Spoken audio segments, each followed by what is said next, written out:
The conference room went dead silent the moment my father made his declaration.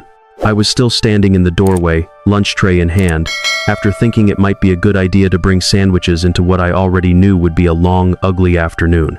My mother did not even lift her eyes from the spreadsheets in front of her before adding her own remark about warehouse workers. Then Devin, my older brother, looked at me with that same polished contempt he had perfected over the years and said, "Maya, please. We are trying to save Dad's manufacturing business. This is serious financial strategy, not breakroom gossip." So I nodded. Quietly. No argument, no scene. I just stepped back and pulled the door shut behind me. Through the frosted glass, I could still make out their silhouettes bent over documents, their gestures sharp, their voices rising in waves that sounded a lot like panic. My father's company, Sterling Manufacturing, had been bleeding money for 18 months. I knew that. I knew more than that. I knew every ugly detail. But over the years they had made one thing painfully clear. My input was not wanted. "Still bringing them food?" Rita asked as I passed the reception desk. She gave me that look she always gave me. Half sympathy, half frustration. "Honey, when are you going to stop letting them treat you like the help?" "It is fine, Rita," I said, setting the tray down in front of her. "Want a sandwich?" She shook her head, still watching me with that same tired expression. Rita had been at Sterling Manufacturing for 23 years. She had seen me as a kid running through these halls behind my older siblings. She had watched me grow into the family disappointment, the daughter who chose to work in the warehouse instead of collecting titles and prestige like Devin and my sister Veronica. What Rita did not know, what none of them knew, was that I had done far more than just earn an MBA. I had simply learned to keep that information where it was safest. Hidden. I made my way down to the warehouse floor, where officially I worked as an inventory logistics coordinator. And the truth was, I liked the work. It was honest. It mattered. The warehouse staff respected me because I actually did my job and never acted like I was above any part of it. I knew every product line, every supplier, every shipping route. In the last 3 years alone, I had redesigned our inventory system twice and cut overhead by 17%. My family barely noticed. Devin, of course, had no problem taking credit for those changes in his quarterly reports to Dad. "Hey, Maya." Jerome, our warehouse supervisor, waved me over. "Got a minute?" "The new scanning system is doing that weird thing again." I spent the next hour working through the software problem, but only part of my mind was on the scanner. The rest of it was already back upstairs, running numbers, tracing liabilities, building a private picture of the crisis my family was trying so hard to spin. I had seen the real financials. Not the polished version they like to present in meetings, not the sanitized summaries dressed up for board conversations, but the actual statements. Sterling Manufacturing was 30 days away from insolvency. They did not know I had seen those numbers. And they absolutely did not know I was the reason they had secured an emergency meeting with Cascade Investment Group, one of the most selective private equity firms on the West Coast. Then my phone buzzed. A text from my mother. "Family dinner tonight, 7 p.m. Your father wants everyone there. No please, no explanation. Just the usual expectation that I would show up when summoned." That evening, I pulled into my parents' house and found the circular driveway already packed. Devin's new Mercedes was there, Veronica's Tesla too. Several other cars I did not recognize sat under the lights. Through the wide front windows, I could see people in tailored business clothes moving from room to room with drinks in hand. So no, this was not a family dinner. This was business. I parked my modest Honda on the street and walked up the driveway. The front door was unlocked. Voices and laughter spilled out from the dining room. By the time I stepped inside, the picture was obvious. My parents were entertaining potential investors, trying to wine and dine their way into a rescue package. My mother spotted me first. "There you are," she said, rushing over with a smile stretched so tight it looked painful. "Could you help Sonia in the kitchen? We are running behind on the appetizers. Not join us, not meet the guests, not sit in, just straight to kitchen duty." "Of course," I said. Sonia, our longtime housekeeper, looked genuinely embarrassed when I stepped into the kitchen. "Miss Maya, you should not be helping like this." "It is okay, Sonia. What do you need?" So we worked side by side in silence, arranging canapes, filling champagne flutes, moving trays into order. Through the open serving window, I had a clear view into the dining room. My father was in full performance mode, laughing too loudly, gesturing too broadly, holding court with 3 men in expensive suits. Devon stood beside him, nodding at every word, as if he had built the company with his bare hands. Veronica was deep in conversation with a woman carrying a tablet and wearing severe glasses, probably an analyst. "Your father is very stressed," Sonia whispered. "I heard him on the phone this morning. Something about a Monday deadline." I nodded. Monday was when the investment committee would decide whether Sterling Manufacturing was worth saving. My father needed $94 million. He needed it to restructure debt, replace outdated equipment, and cover operational shortfalls that had been widening for months. Without that money, the company would enter bankruptcy proceedings by the end of the month. Then Devin appeared in the kitchen doorway. "We need more ice. Can you run to the store? There is ice in the garage freezer," I said. "That is not enough. We need the good ice, the clear kind. There is a specialty place about 20 minutes away." The second he said it, I understood. This had nothing to do with ice. He wanted me out of the house. Out of sight. Away from the investors. I could see the smirk underneath his polished tone. "Sure," I said. "Take your time," he added. "We will probably be wrapping up in a few hours anyway." I took my keys and left, but I did not drive to any specialty ice shop. I went to a nearby coffee shop, opened my laptop, and got back to work. Real work. The kind my family had never imagined I was capable of. My inbox had 43 new emails waiting.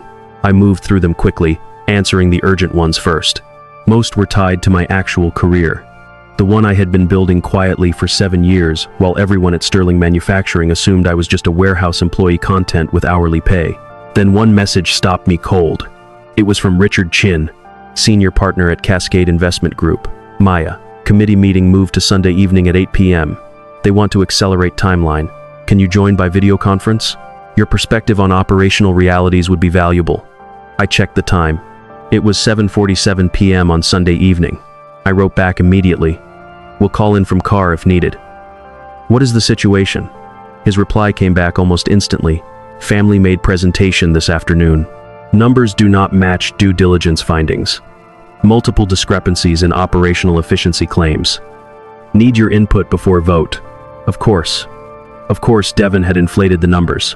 He had been doing that for years, dressing up other people's work as his own, padding reports, hiding problems under jargon and confidence.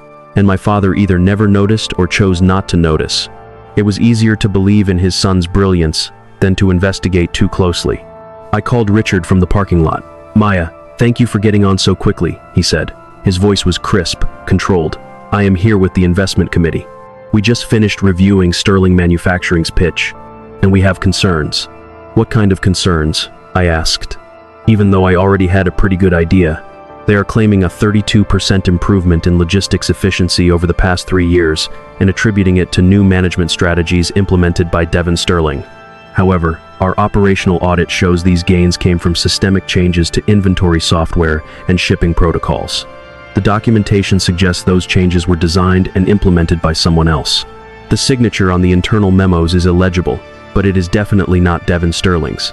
"What do you need from me, Richard?" "The truth," he said. "Did Devin Sterling create these efficiency improvements?" I took a breath. "No, Devin Sterling has never worked a single day on the warehouse floor. He does not understand our inventory system well enough to optimize it.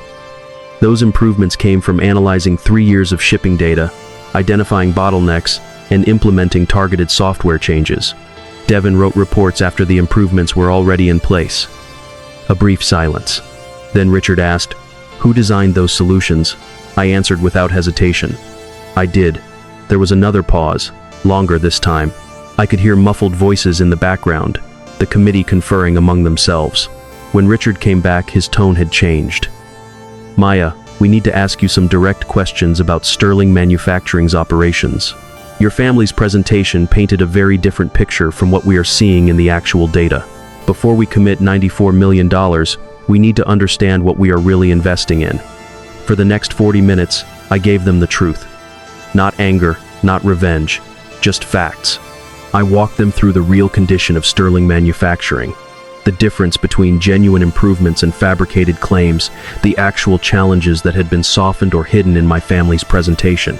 I laid everything out clearly, piece by piece, backed by years of data I had quietly collected while everyone above me treated me like I was invisible.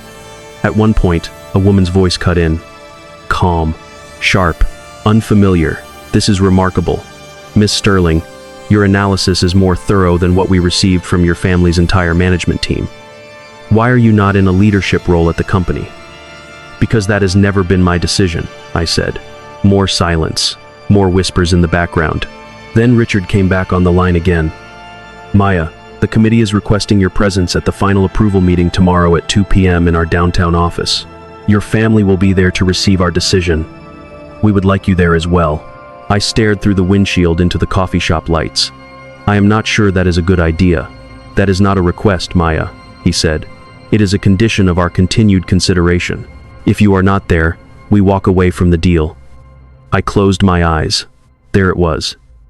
The moment everything buried for 7 years was finally pushing its way into the open. I will be there, I said. Good. And Maya, come prepared to discuss your actual role in the company's operations. The committee has questions about the structure they are being asked to invest in. After the call ended, I stayed in the car for a long time, watching people drift in and out of the coffee shop, carrying drinks, checking phones, living ordinary evenings that had nothing to do with family betrayal or collapsing companies or hidden careers. Then my own phone buzzed again. A text from my mother. Where are you? Party is over. Your father wants to know why you never came back with the ice. I looked at the screen, and I did not answer. The next morning I dressed with care for the investment meeting. A tailored navy suit. Professional, sharp, restrained. The kind of suit my family did not even know I owned, because they had only ever seen me in warehouse clothes or plain casual outfits. I arrived at Cascade Investment Group's downtown office at 1:45 p.m. The building was all glass and steel, 50 stories of money, leverage, and power. Even the lobby felt expensive enough to cost more than my annual salary at Sterling Manufacturing. Maya Sterling for the Sterling Manufacturing Investment Committee meeting, I told the receptionist. She checked her screen, and I caught the flicker in her expression as her eyebrows lifted. Of course, Miss Sterling. They are expecting you. 42nd floor, conference room A. You can go right up. The elevator rose in perfect silence. Smooth. Fast. Reflective steel doors turned my own face back at me as the floor numbers climbed. I stood there watching my reflection, knowing there would be no return to the life I had before this day. Whatever happened upstairs, everything was about to change. The 42nd floor was quiet in the way truly expensive places always are. Soft carpet, muted light. A young man in a tailored suit approached the moment I stepped out of the elevator. Miss Sterling? I am James, Mr. Chin's assistant. The committee is running a few minutes behind. Your family arrived about 20 minutes ago. They are in the waiting area. He gestured around the corner. I heard my father before I saw him, loud, confident, brimming with certainty. Absolute formality at this point, he was saying. Chin practically guaranteed approval on Friday. This is just paperwork. Then I rounded the corner. They were all there. My father, my mother, Devon, Veronica, dressed in polished business clothes, wearing the look of people who thought victory was already theirs. They looked like a family on the verge of saving an empire by force of personality and self-belief. Then they saw me, and the entire scene froze. Maya, my mother said, her voice instantly sharpening. What are you doing here, and why are you dressed like that? I was invited, I said, and took a seat across from them. Invited? Devon let out a laugh. Maya, this is a major investment negotiation, not a warehouse logistics meeting. I met his eyes. I am aware. My father leaned forward, face darkening. Maya, if this is some kind of joke, it is not funny. We are about to close on a $94 million funding package. I do not know what you think you are doing here, but Mr. Sterling, James interrupted with smooth precision. The committee is ready for you now. All of you, please follow me. The conference room was designed to intimidate. A massive table, deep leather chairs, a wall of glass overlooking the city far below. 7 people sat on one side, including Richard Chin, whom I knew from our calls over the years. As we entered, all 7 rose. Thank you for coming, Richard said. Please sit. My family took their seats across from the committee. I started to move toward the empty chair beside them, but Richard lifted a hand and gestured to a seat at his side. Miss Sterling, if you do not mind, we would like you here with the committee. That was the moment the air changed. My mother's face went pale. Devon's confidence cracked so visibly, it was almost shocking. Veronica stared at me as if I had suddenly become a stranger wearing my face. "I am sorry," my father said, straining to keep his voice polite. "There seems to be some confusion. Maya is our daughter, yes, but she is not involved in business operations. She works in our warehouse. I am not sure why she is Mr. Sterling," Richard cut in, calm but firm. "We are fully aware of where your daughter works. We are also aware that she is the primary architect of every significant operational improvement your company has achieved in the last 7 years. The improvements you and your son have been taking credit for." The silence that followed was complete. Richard opened a folder. Maya Sterling, MBA from Stanford. Graduated in the top 5% of her class. Advanced certifications in supply chain optimization, logistics management, and industrial systems engineering. Published 3 papers in peer-reviewed journals on manufacturing efficiency. And for the last 7 years, while working an hourly position in your warehouse, she has been quietly fixing every operational problem your management team either created or ignored. Then he slid documents across the table. Printed emails, system design plans, implementation records, internal process documents. Every page marked with my signature, my employee ID, my notes, my analyses. "These are only samples," Richard said. "We have hundreds of pages of documentation proving Maya Sterling is the reason your company has remained functional enough to qualify for investment consideration at all." My father stared at the documents like they were written in another language. Devon's face had gone from red to white, then back again. My mother's hands trembled in her lap. And Richard was not finished. "Furthermore," he said, and now there was a visible edge in his voice, "your son Devon has been systematically taking credit for Maya's work in official reports for the last 4 years. He has claimed responsibility for efficiency gains he did not create, cost reductions he did not engineer, and operational innovations he does not even understand. That is fraud, Mr. Sterling. Fraud you appear to have enabled, whether through ignorance or intent." "Now wait just a minute," my father snapped, starting to rise from his chair. "Sit down," said the woman to Richard's left. Her nameplate read Sandra Liu, Managing Director. Her voice was pure ice. "We have invested 6 weeks and considerable resources into due diligence on your company, Mr. Sterling. What we discovered is that you built your pitch around the supposed competence of a management team that has demonstrably failed at every level. The only person in your organization who has shown consistent competence is the one person you deliberately kept out of any leadership role." Then she turned to me. "Miss Sterling, we have reviewed your full work history, 7 years of documented improvements, innovations, crisis management, problem solving. You have saved Sterling Manufacturing an estimated $4.2 million in operational costs. You improved delivery reliability by 41%. You reduced workplace injuries by 63% through safety protocols you designed and implemented yourself. And you did all of it while being paid $23.50 an hour and being excluded from every meaningful business discussion." My mother made a small broken sound in the back of her throat. Sandra continued without softening. "So here is where we are. Cascade Investment Group is prepared to provide $94 million in emergency funding to Sterling Manufacturing. However, we have conditions, and those conditions are non-negotiable." She slid a document across the table toward my father. "First, Maya Sterling will be appointed Chief Operating Officer, effective immediately, with full authority over all operational decisions. Second, Devon Sterling will be removed from any operational role and placed in a limited advisory capacity with no decision-making power. Third, we require a complete restructuring of your management team, with positions filled by qualified professionals rather than family members who have already demonstrated incompetence." "This is absurd," Devon exploded. "You cannot do this. She is a warehouse worker. She does not have the experience to. She has an MBA from Stanford and 7 years of documented excellence in operational management," Richard said coldly. "What she does not have is a record of lying on official reports and stealing credit for other people's work. Unlike you, Mr. Sterling." Veronica, who had stayed silent until then, finally spoke. "And what about me? I am the CEO. You have managed your finances into the ground," Sandra replied flatly. "Miss Sterling, your financial management has been adequate at best and negligent at worst. You will be replaced by a CFO of our choosing. You may remain as a financial analyst if you are willing to do the actual work. But your executive role is over." My father shook his head, face flushing darker with every second. No, absolutely not. I am not going to let you come in here, humiliate my family, put my youngest daughter, who has never shown any interest in leadership, in charge of my company, and push out my son, who has worked his whole life.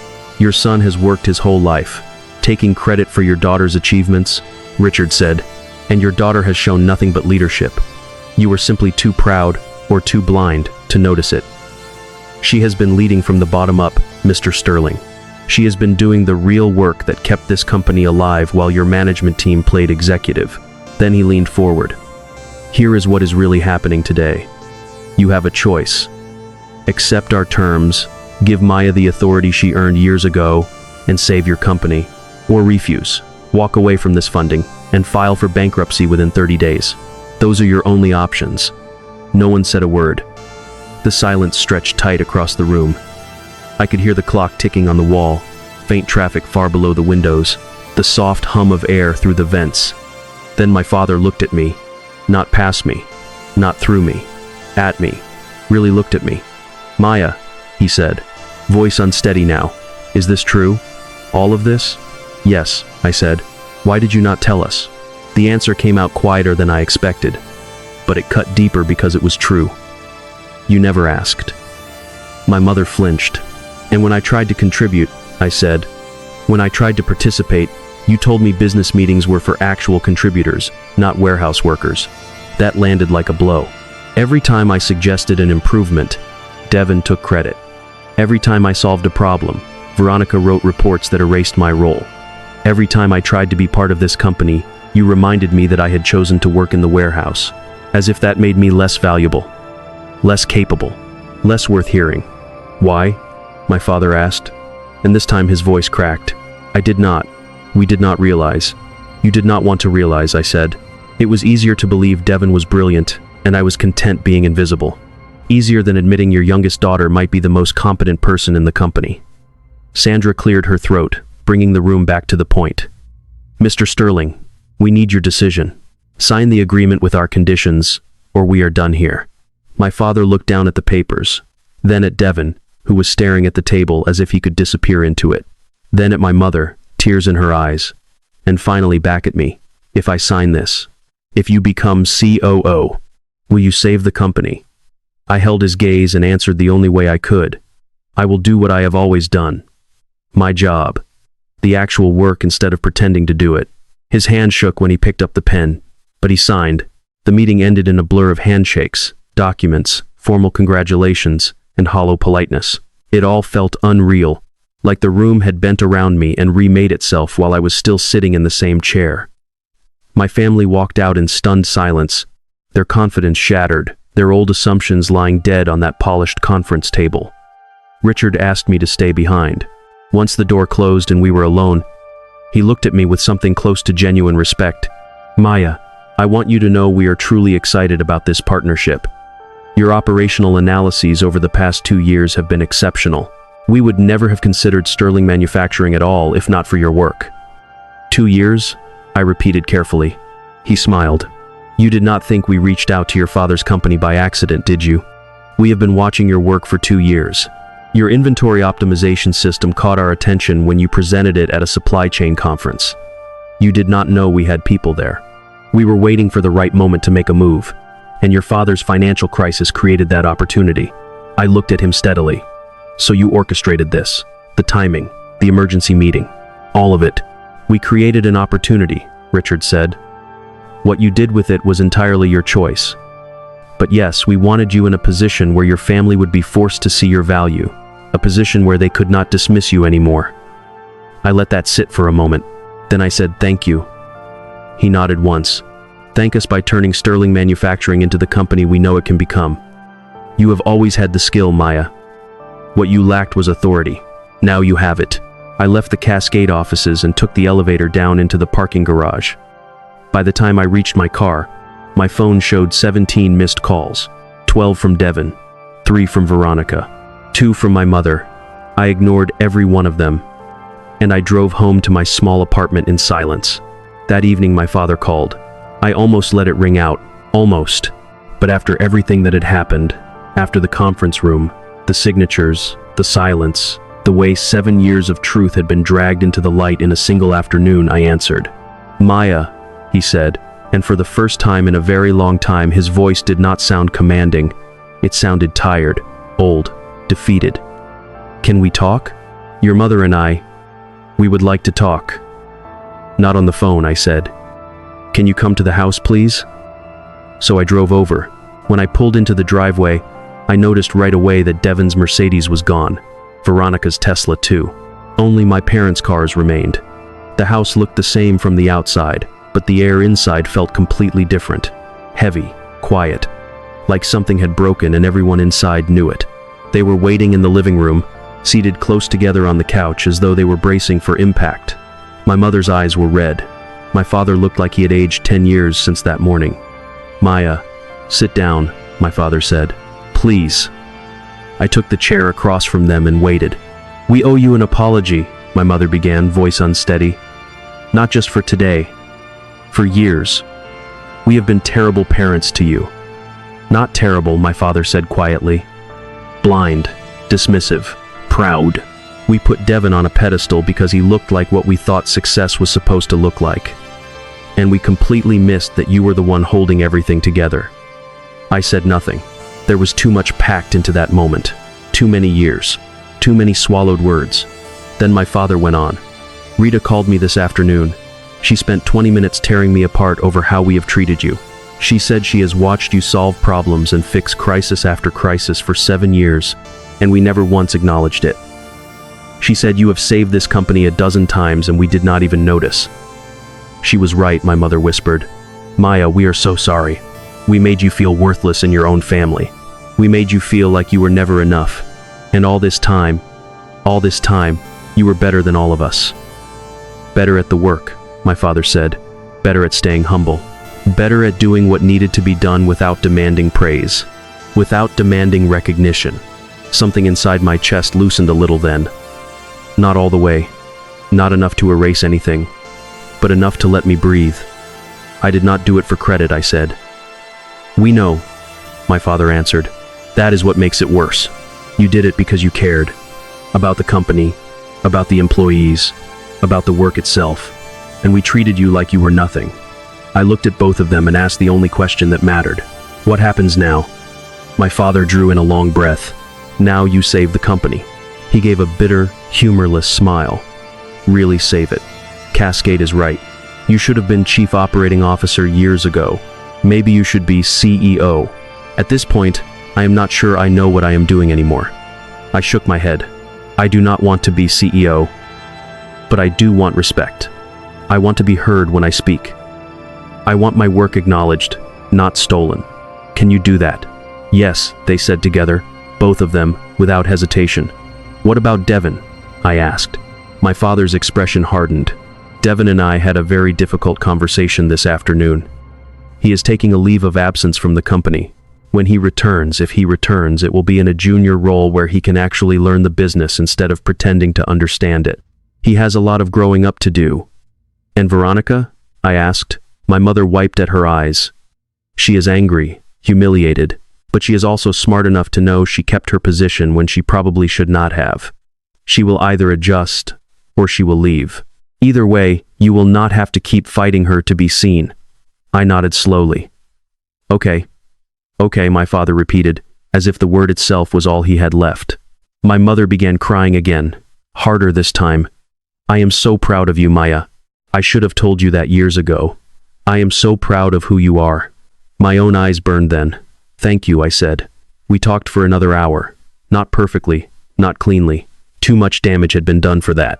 There had been too many years of being overlooked, interrupted, erased, and quietly pushed aside.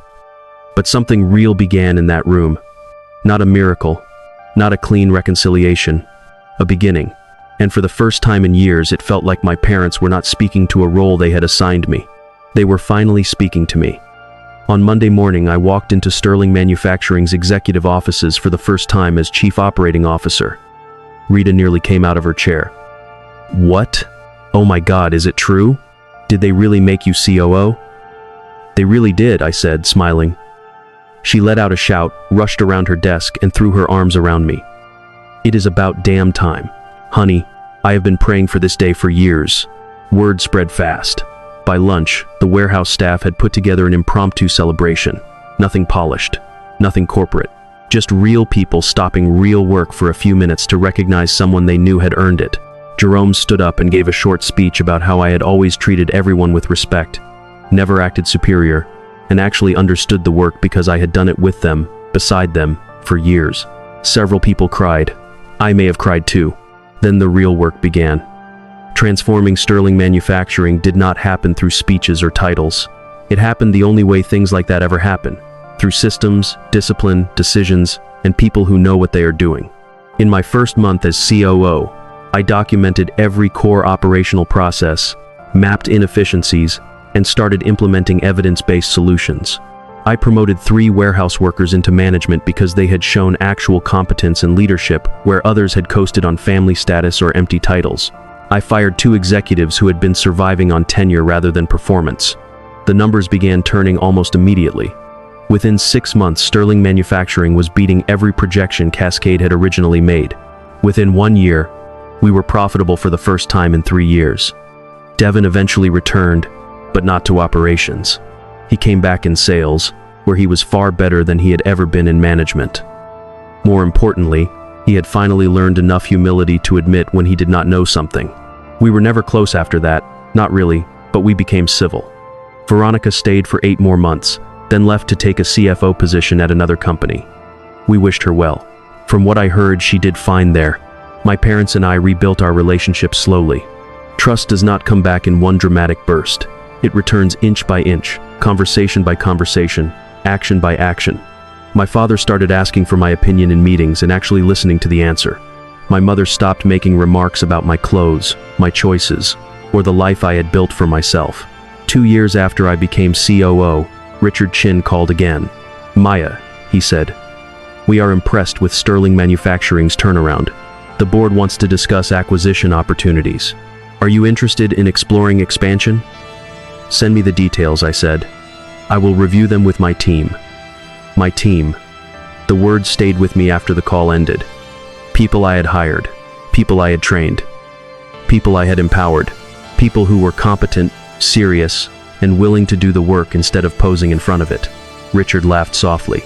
You have come a long way from the woman who was just bringing sandwiches to meetings. I looked out through my office window at the warehouse floor below. Workers moving inventory. Loading trucks. Keeping the whole machine alive with labor nobody glamorous ever wanted to talk about, even though everything depended on it.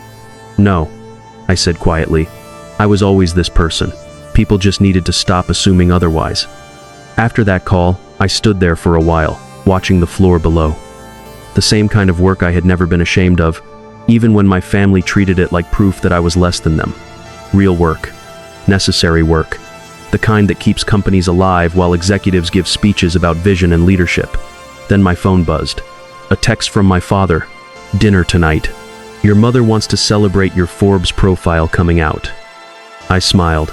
That article had taken me by surprise. Forbes had included me in 30 under 40 manufacturing leaders to watch. The interview focused on how I had turned around a failing family business from the warehouse floor up.